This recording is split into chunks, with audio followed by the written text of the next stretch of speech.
How does Gervonta Tank Davis compare to Ryan KingRy Garcia and Devin the Dream Haney? Well, in a nutshell, I say that Tank Davis is definitely a world class A fighter, whereas I'd have to give Ryan and Devin C class ratings. Let me explain this rating system.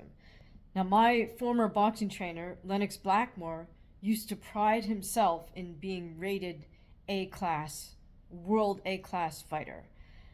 Now, I don't know exactly who bestows these ratings on professional fighters, but I'm not sure if it's Ring Magazine or some of the sanctioning bodies or even boxing media.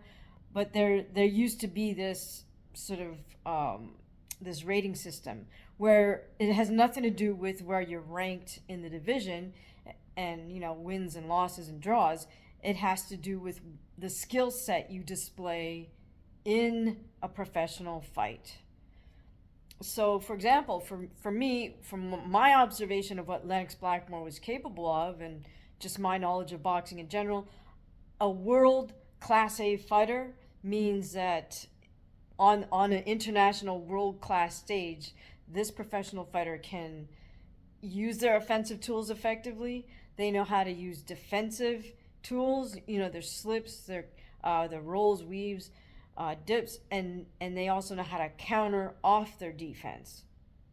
In addition to that, they have to be tacticians as well. So they have to know how to pace a fight, how to drag a fight out and slow the pace down if need be. If they think they're ahead, they have to know how to rally and finish. If they think they're behind, they have to know how to cut off the ring and corner an opponent in the corner or on the ropes. They have to know how to get themselves out of the corner or get themselves off the ropes. What else? They have to just be ring savvy and be aware of, like, where's the referee? Can he see what I'm doing with my forehand or not? Just so many skills that aren't necessarily technical skills per se, the technical tactical skills. That to me is what a world class A fighter can do. So let me first go into why I rate Devin and Ryan only at the C level, and I'm sure that'll upset people right off the bat. But as I broke down in another video, I do find Devin and Ryan's skill set limited, and in my opinion, that's because they went from being nationally ranked or really great amateur fighters as 15 and 16-year-olds. They jumped straight to the professional ranks. They skipped the whole experience of fighting grown men as an amateur, which would have allowed them or forced them to develop a deeper skill set. So let's look at point number one, which is both Devin Haney and Ryan Garcia are very linear fighters. What I mean by that is, regardless, even though obviously the ring is two-dimensional, right? It's a square. It's not a straight line like a fencing track. But if you watch Ryan's movement, he tends to want to move straight in and straight back. And he's counting on his speed, which he's known for, right? He's counting on the speed to beat his opponent to the target, tag his opponent, and then retreat super fast before his opponent can tag him. And that's kind of the basis of his whole game. Once he gets sort of going with that and gets the rhythm, then I think he feels like he can drop in a right hand or his left hook to the head or the body, sort of behind that. But most of his motion is straight on a straight track. Devin goes in and out on a straight path, and when he comes out, he does add another dimension to this because he'll move laterally to the side or on the other side, but then he just goes back to going straight in, straight out, move to the side, and it's that repetition of motion. And again, that's a slightly more advanced amateur footwork movement, but it's still amateur. I don't see either Ryan or Devin fighting on the inside. I'm not saying they can't, but it hasn't been displayed in any of their fights. They certainly don't look like a J.C. Chavez Sr. or a Roberto Duran or et cetera, et cetera. The list goes on about of world class inside fighters. So that's one big huge notch down, or two notches down for Ryan and for Devin, is being a little too linear and not being able to fight on the inside. And again, both of those factors I attribute to the fact that they only fought as kids. They really only fought as little kids in the amateur division, became, junior national champion. You could say, oh, I'm like 16-time national champion. Right, in the 8-year-old division, 10-year-old division, 12-year-old division, et cetera, 14, 15, 16. You were never a national champion or an international champion in the adult division. I know I keep harping on about that, but that is the learning ground, especially for a young person who's deciding they want to pursue this at a higher level, moving from being a super shot teenager, super shot kid, to stepping up to the adult ranks. It's initially a rude awakening, because you're fighting adults who have adult strength and adult mindset and adult meanness. So it's a rude awakening, and if you're not prepared to kind of fall back down in the rankings, and then fight your way back up, literally, as you move into adulthood and transition into this new age division and maybe weight division, you just don't develop that mental toughness and the tenacity that comes with that transition period. So that's a third thing that Devin Haney and Ryan Garcia kind of missed out on by skipping the adult division. They missed out on just having to give up their identity as fighters. This is how I fight, in and out, super fast, speed wins. They have to give up that identity of their junior success and, hey, welcome to the adult division. Find something new, kid, because your speed demon tactics aren't gonna phase me. I'm gonna tie you up and make you fight me on the inside. Now, let's look at how that. I'm going to circle back to this. That mindset does play a factor for both Devin and Ryan. But let's now take a look at Tank's development as an amateur. Tank also, I think, turned pro as a teenager, but he was a little bit older and he was a little bit more seasoned in that he did fight like 18 and 19-year-olds. So he fought sort of in the older teenager divisions, and he also fought far more 3-3-minute rounds than out of all three of these guys. I think Devin fought the fewest 3 times 3-minute rounds. I think he only fought like 5 3x3s. All the rest of Devin's experience were 3x2s. And so, of course, in a 2-minute round, it's just fast and furious. You just got to go for broke, tons of volume. There's not enough time to try to go for any power shots or set much up. It's just fast and furious. Okay, but in addition to like a little more amateur fight experience on Tank's part, let's look at Tank's physique. He's a tank, right? He's short, he's compact. I'm gonna imagine that he had that similar build in comparison to other kids, even when he was little. So that means Tank Davis had no choice, even as a child, but to learn how to work his way inside as probably the shorter fighter with the shorter reach. He had no choice but to get on the inside, learn how to use angles, learn how to cut off this longer, lankier opponents, and then he also had to learn, like, hey, once I get inside like this, I want to bang the heck out of these guys. I want to bang them to the body, because if you're the shorter fighter, the body's right there for you, so take advantage of it. So maybe just by virtue of being born with a certain physique, Tank learned how to cut angles and how to fight on the inside as a kid. and then all he had, not all, but he continued to develop that and polish it off once he moved up to, older teenager and then finally to the professional ranks. Uh, I won't go through the whole laundry list because you can see tons of evidence out there in his fight videos of Tank just knocking people out with fighting on the inside, or countering off his defensive moves. So I don't think that's the question. I just wanted to point out it's probably something that he started doing as an amateur and then just kept developing it. Now, technique aside, let's look at mindset. So, as I pointed out, neither Ryan Garcia nor Devin Haney made that very difficult transition. It's a mental, emotional transition when you go from fighting as a kid and then a teenager to fighting in the adult division.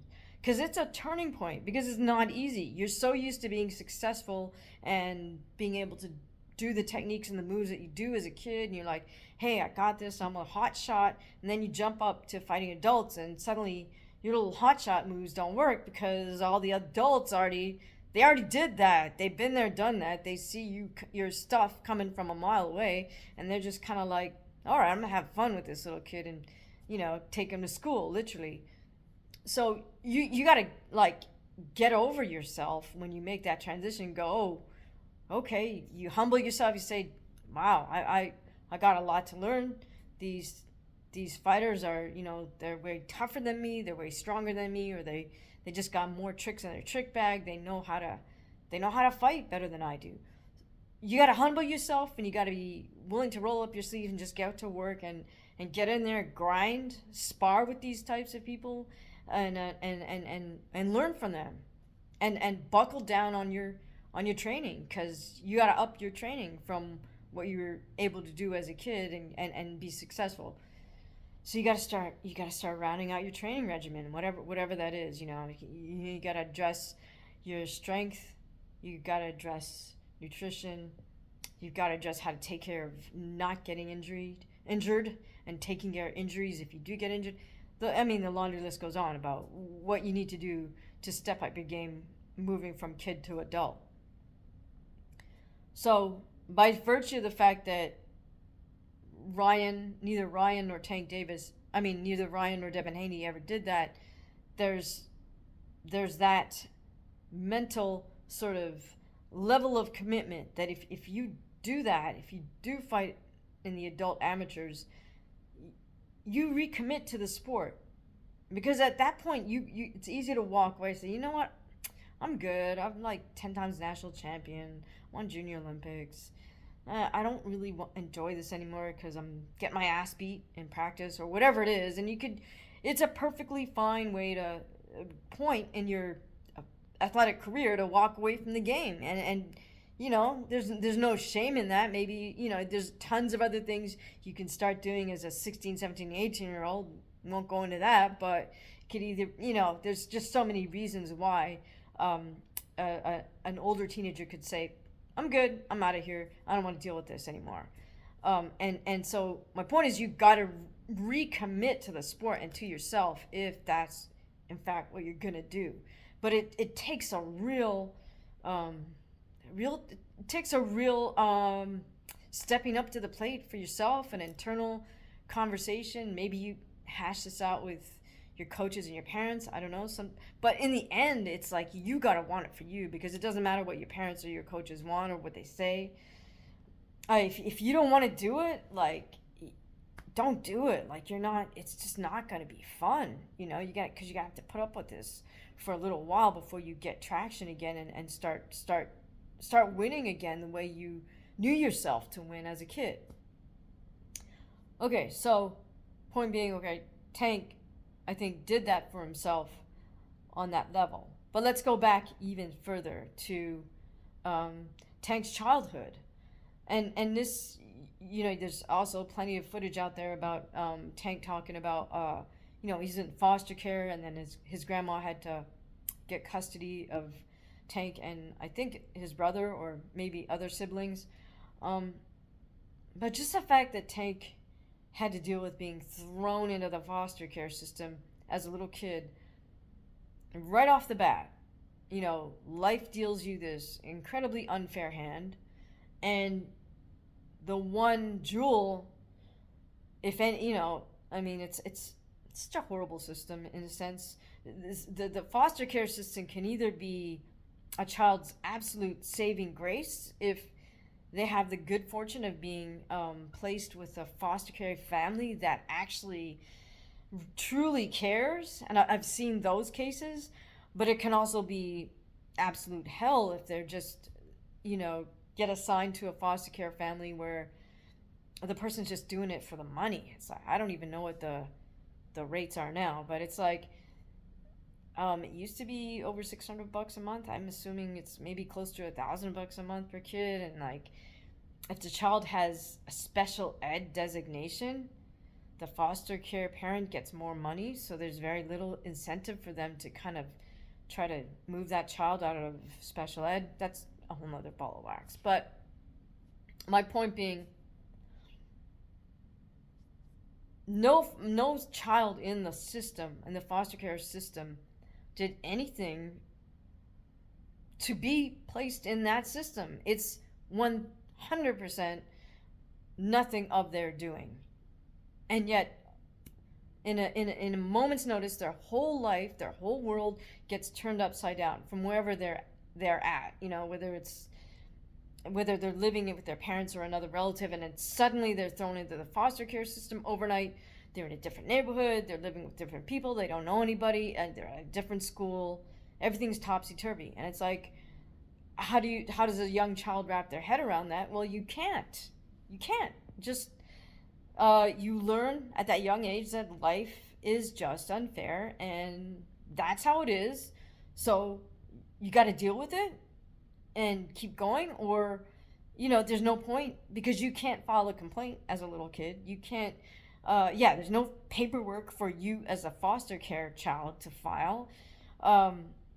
You just gotta I guess hope and pray, and hopefully you have other family members like a grandma or an auntie or an uncle who will fight the system for you and get custody of you, and then bring you in and treat you and love you and treat you well. But it's it's just such a I'm sure it's difficult for Tank to really go into in depth, and why would he, why should he, and why should we ask him to? But just my own observation of kids I've worked with who were in the foster care system, it's at once touching and heartbreaking. I used to teach judo to kids in a couple of the housing projects in Harlem at King Towers and at General Grant houses, and I worked with more than a few kids who were basically in foster care, and I'll never forget this one young boy. He's now, I'm hoping he's a healthy grown man, but his name was Joe Alex, and he was at King Towers, and we had a great little judo program going there. And one day we're doing our exercises, I think we're doing sit-ups, and at some point I realized everyone was cranking through the sit-ups pretty easily, so I was like, hey, let's do 25 more. And while we're all on our back, still cranking them out, and this little girl in our class just called out very playfully. She wasn't angry or anything. She was just, hey, that's not fair. You said 100 at first. And then Joe Alex was all the way across the mat from me. He's on his back doing the sit-ups, and he locks eyes with me, looks me dead in the eyes from across the mat on his back, and he says, life is not fair. And just the way he delivered that, it just hit me right here. It was like he'd internalized that. He, as a 10-year-old, knew that life is just not fair. And he was a young man in the foster care system. And I don't know, that was just a very sort of eye-opening experience for me, because for somebody at the age of 10 to know that life's not going to be fair, well, a lot of us don't embrace that till we get beyond college and into the working world. But it's a huge life lesson, right? And the sooner you can accept that, embrace that, probably the easier your life gets for you in terms of just uh, navigating things that happen to you that are not, in fact, fair. Um, but by contrast, I also have to say, thank goodness for the grandmas out there, because I also met more than a few grandmothers who had adopted or taken in grandkids and provided them with a loving home, um, and just they're the baddest badasses in Harlem, are the grandmas, holding it down for sure. Like, I don't care about what any of the tough guys say. Like, you're nowhere near as tough as any of those grandmas who take in kids who aren't theirs, or maybe not even their bloodline. There was a lady who lived down the street from me on 140th Street who wound up adopting two little babies who were, and she told me they were crack babies. Her kids were already grown and moved out of the house and had their own kids. And so you kind of say, well, this woman doesn't need to do this. Like, she's already raised her kids, and they're raising their kids successfully, and yet she took in these two little babies who were addicted to crack. She told me, they cry all night. You gotta like walk with them, and I just remember our whole block was so happy for her when she actually got her adoption papers, passed for these two little boys. I don't know. It's hard to put into words what that means, but you just know, like, what a God-fearing thing to do, to adopt someone else's child, right? Adopt this child who was brought into this world addicted to a drug that they had no say in that matter. They were just born. So, all of this aside, I guess my point is that I'm assuming that as a little kid, as a young boy, Tank Davis had to swallow that bitter pill, and then fortunately did get adopted, or at least get taken in as a foster child by his grandmother. And that's a whole nother story about the legal system and why a blood family has to fight for custody. I'll leave that to somebody else to make that video. But by virtue of Tank having to deal with that as a young boy, I think that just set him up to not look for any freebies in life, not to look for any handouts in the ring. And by contrast, I'll point out just a couple instances where I think these little slivers of mental cracks show up for Ryan and for Devin. So, one example for Ryan in the ring was in his last fight versus Oscar Duarte, where he started doing this very bad habit move where, as Duarte's coming forward, Ryan would lean backwards to his right rear corner. So he'd not only lean way back so Duarte would miss, he'd then turn and bend down, like with his head towards the ground. So now Duarte would wind up whacking him in the back of the head. And then Ryan would turn to the ref and motion by tapping the back of his head, like he's complaining that Duarte just hit him in the back of the head. But it's like, you were the cause of that, because you turned away, and then you turned and exposed the back of your head to Duarte, and Duarte's already started firing his punch at your face before you turned and bent over, so now he's just following through the motion and catching you on the back of the head. So, I mean, first of all, that's why any boxing trainer from any country who speaks any language all over the world, if they're worth half their salt, the boxing trainer is going to scream at their fighter if they ever do that in the gym, because of what I just said, because your opponent is going to wind up hitting you in the back of the head, and that's super dangerous, and it's all your fault because you did that. So that's just one little example. That's just one example of where I see Ryan's not got that mental toughness.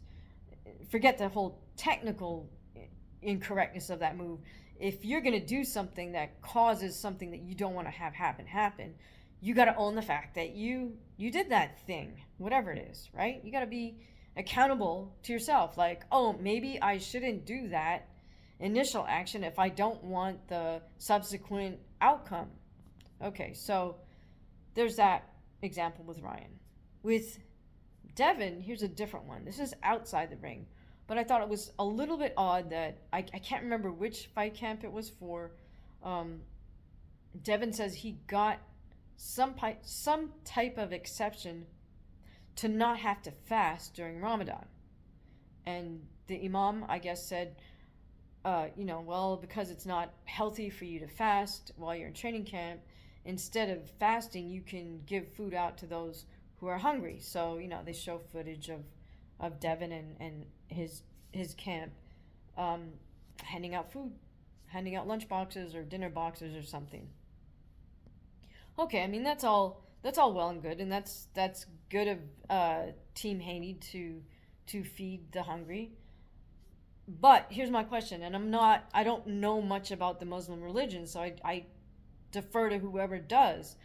But I've never heard of another Muslim fighter doing that. Like, they either suck it up and adjust their training to Ramadan. They cannot eat or drink from sun up to sundown.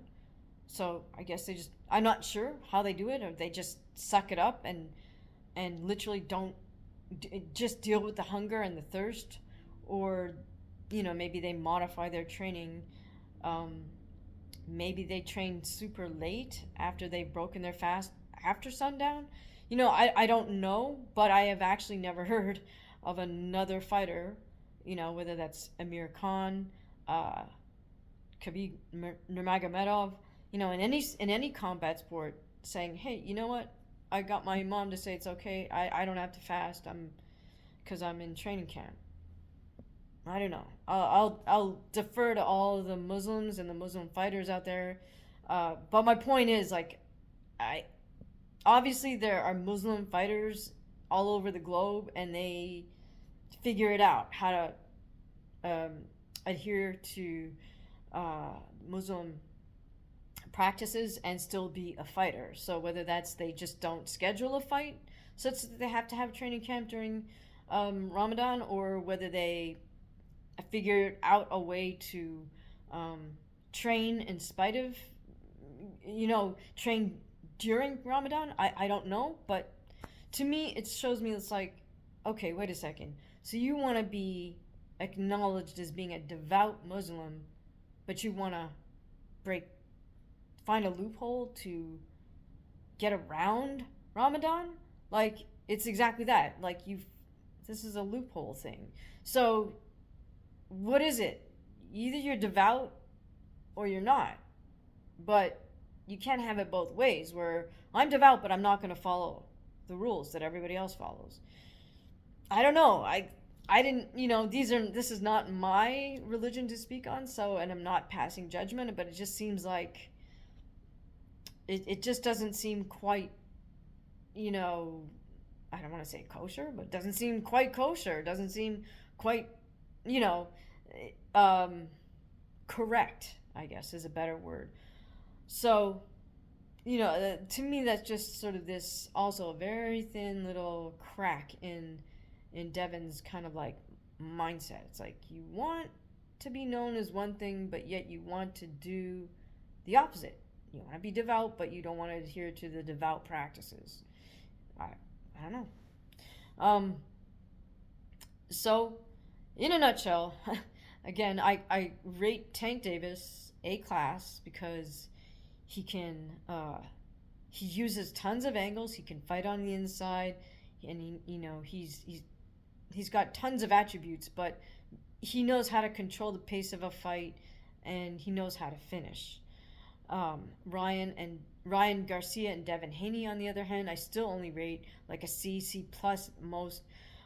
In spite of their success, they don't have the skill set, as I just mentioned. And on top of that, I don't know if they have the mental mindset to move themselves up and learn these skill sets to become perhaps an A-class fighter at some point before they're done with their career. And part of that has to do with uh, unfortunately or unfortunately for them, they've reaped all this success without having that skill set, right? So in their minds, why should they push themselves any further? They're already in their minds at the top of the heap or very close to it. They're probably both, I think, set for life financially, so they don't need the boxing for that sense.